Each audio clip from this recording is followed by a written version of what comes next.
Patriots visiting the Ravens. Lamar Jackson and Baltimore trying to keep their playoff hopes alive, hosting New England. 2 minutes left in the first half. Ravens down 10-7. First and 10 at the Pats 23. Theo, this doesn't look good. Yeah, you know what? I love the fact that they run them, and you're like, okay, back. And then I thought to myself, Lamar will be back. It's Lamar Jackson. It's a huge game. Like, he's been injured all season long. He'll find a way to overcome it. On that particular drive, and it gave the Patriots life. And then here's Ramondre Stevenson. Out, in, touchdown. Patriots take the lead 28-24. Ravens are going to have a shot here under 2 minutes left. Snoop Huntley is going to take looking for Zay Flowers, who Coach was talking about earlier. All right, so here we go. Let's get the ball in his hands. Get it in his hands. Keep it out of his hands. But keep it there. Well-coached Mike Vrabel punching the ball out. 10,000th peanut punch of the season. Patriots win 28-24. Drake Maye, 31 of 44, 380 yards. The 31 completions was a career high. 380 passing yards was the first career game over 3 Bills, joining a very esteemed club that only 412 other players have done before. So, D.O., let's talk about Drake Maye for a moment before we get to what's going on with the Ravens. That fourth quarter comeback last night, what did he prove to you? Yeah, I would put Drake Maye second in the MVP right now with 2 weeks to go. You know, after this past weekend, Stafford 1, Drake Maye 2, and Josh Allen 3 more than likely. I think Drake Maye right now in the pocket is the best quarterback in football. When it comes to just moving within the pocket, because he's got this great understanding and feel of, all right, when do I have to just move subtly and then get up vertical and try to find somebody? It's rare that you see a young player like this know what move is needed when. Sometimes threatening the perimeter and then dumping the ball off, but just the operational space of the step here, the shuffle there, the climb there. It's remarkable to watch. And coming off of last week, for me, it was like, well, how mature are you? The collapse at home last week. Can you handle that just choke job? And then to go down 11 on the road versus a great defense. This is a very good defense in Baltimore. And just find ways to climb back in and make big throw after big throw after big throw down the field. I'm second right now for me. Yeah, it's a great history. A great history. No, very good defense. That's a good defense. That's a good defense. But I think you don't want to take away from the point that you're making. I think his movement in the pocket is something that gets underappreciated because you can't statistically value it. And if another player gets sacked, we're like, hey, his tackle missed. But if you avoid a sack because you have the presence of mind to move in position and then still have the deep ball accuracy that he's shown. I feel like for young quarterbacks, that's like the deciding factor for if they're going to be good early, is can they make you pay with the accuracy on the deep ball? Excellent job with the Patriots. I was going to say this. I mean, just for the subtle movements in the pocket. One of the most underrated things about playing the position, Dan, is you know a lot more about it than I do. But I had to face a guy that was pretty damn good at that, Tom Brady. Yeah. And what do they have in common? Not only do they play in New England, they got the same coach. Yeah. Like, this guy has done a hell of a job with this young quarterback. Josh McDaniels. Josh McDaniels. And that's the thing about what coaching makes a difference. And this player has improved probably more than any player in the league. And that's a tribute to Josh McDaniels. And you know what's amazing? Josh McDaniels has been the hot head coaching candidate for a number of years. He's not going to be that way for a while, if ever. And so he gets to be married up to Drake Maye, and Drake Maye gets to be married up to Josh McDaniels, and they both get to shine here moving forward. And I know Green Bay went from Aaron Rodgers or Brett Favre to Aaron Rodgers to Jordan Love.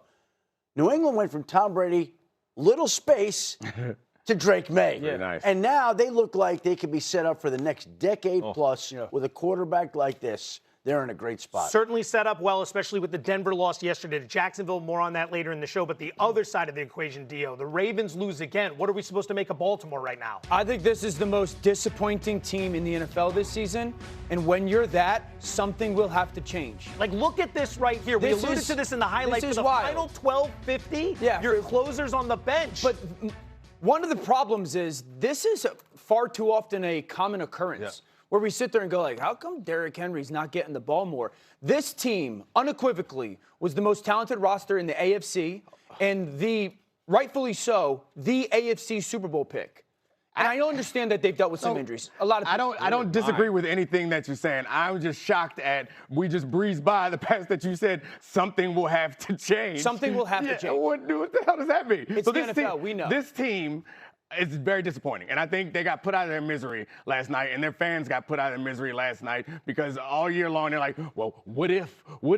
Now we know that it's not going to happen. But something's going to have to change there. Well, but we got to get back to the thing with 12 minutes, left in the game, Derrick Henry not on the field. Yeah. Why? You expect him to be on the field? He's averaging 7.5 yards a carry. Why the hell would he be on the field to close out a team? I don't know. Just brilliant coaching. I didn't coach in the NFL. Is 7.5 yards a carry good? I think the last time I checked, it was pretty good. Not bad. But in today's game, I don't know. Me getting mocked for bringing Tyler Shuck into the show today. Which is fair. I got to say, you brought Jake Paul into the show. I mean, that was huge. That was a gigantic thing that happened this weekend on Netflix. It was gigantic. So we're letting people get off their biggest takes of the weekend at 888-SAY-ESPN, 888-729-3776. We start with Matt, who is in Mississippi and is watching on ESPN2. Good morning. Merry Christmas, Matt. Merry Christmas. How are y'all this morning? We're doing great, man. What you got for us? I got two things for you. Number one, I agree with your Tyler Shuck thing. I don't get to watch the Saints because I live outside of the local area. So, usually I'm stuck watching Atlanta Falcons or Tampa Bay or something like that. Yeah. It's nice to see it get worked up. Second thing is, I hate to say this, it goes against everything I believe in. I am glad Alabama won because now Kalen DeBoer will not end up in Michigan, and Alabama will not be taking Lane Kiffin out of LSU. Okay, all right, I see where you... They weren't going to get Lane Kiffin anyway, but guys, Kalen DeBoer's a good coach. He is. He's not Nick Saban, but nobody is Nick Saban.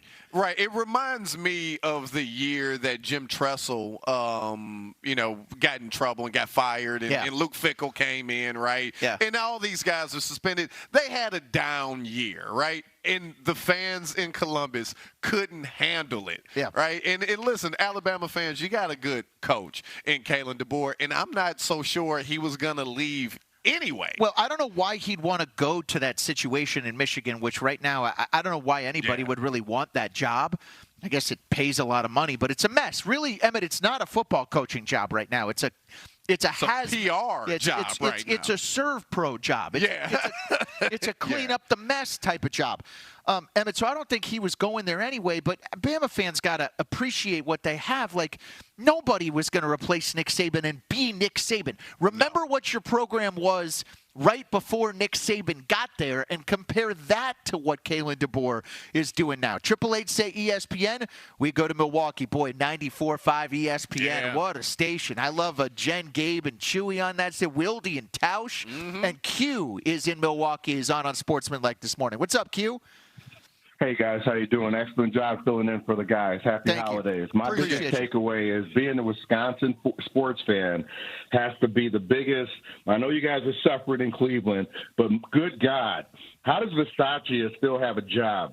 My biggest takeaway is that dude not need to work anywhere ever near a football team.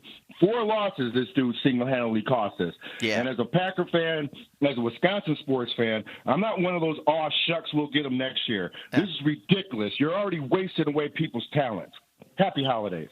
Thank you. That's how you end a call right there. I love the guy that Happy holidays. Asks for the special teams coach to get fired and then says, Happy holidays. Hey, listen, I can relate, all right? And I don't call for people's jobs, all right? Aaron and I have been working together for years. It's not your thing. It's not my thing. I'm not that guy. I understand wanting to fire the special teams coach because here in Cleveland, Bubba Ventrone has had a tough year. So I can relate to you, Q. Let's go to Georgia and talk to Al's on Sportsmanlike here on ESPN Radio. What's up, Al? Hey, what's going on, my guys? Hey, I just want to talk about the Rodney Dangerfield of the NFL, my Jacksonville Jaguars, my guy. If we